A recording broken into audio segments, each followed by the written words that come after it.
attachment hunger, attachment craving, constant craving, sings Katie Lang. Everybody's got hungry heart, sings Bruce Springsteen. This kind of yearning called love hunger, affect hunger, like that. And if the mother didn't provide it, if she failed for whatever reason, okay, old cunning tale on her end, then there's a kind of a traumatic, unresolved, unfinished business there.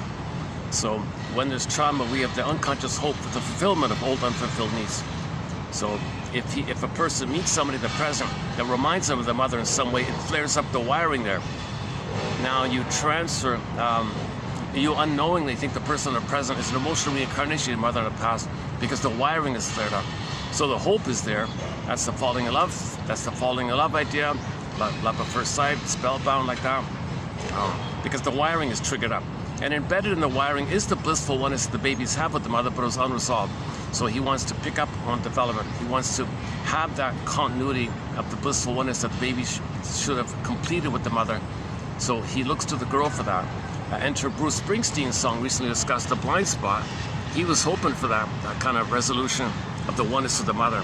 It didn't work, but he was hoping that some woman in the present would help him find his soul, he said. Major, like a part of himself, he said. So he,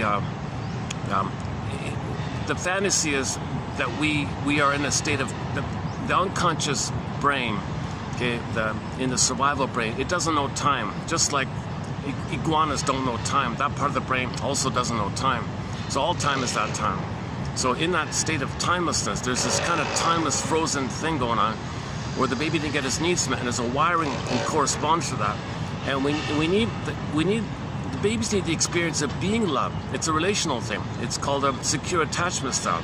Baby needs a positive, emotional, interpersonal pattern with the mother so he can resume development. To feel safe with her, he can be himself. Doesn't feel safe, he's scared all the time. No one wants to feel scared unconsciously all the time. Then you got to cope with it in a lot of ways. It makes you dysfunctional, then you're living a defensive life because you don't want to know it. Called confession to lesser crime, or pseudo-aggression, or rescue station. Because you can't let go of the mother if she hurt you. The more the mother hurts the baby, the more the baby clings to her, the more the baby clutches to her apron strings, like that. So he can't let go, and he can't know that the pain is love. He can't know this kind of thing. He can't know and admit the mother's hurting him. He'd be a goner. So he's got to distract himself with some kind of defensive living, neurotic living, the relentless hope for symbolic mother, the pursuit for symbolic mother. This could take different forms like that. So typically in transference stuff, when somebody at the present reminds the mother in some way, any kind of resemblance in some way, if she has a similar personality to your mother like that,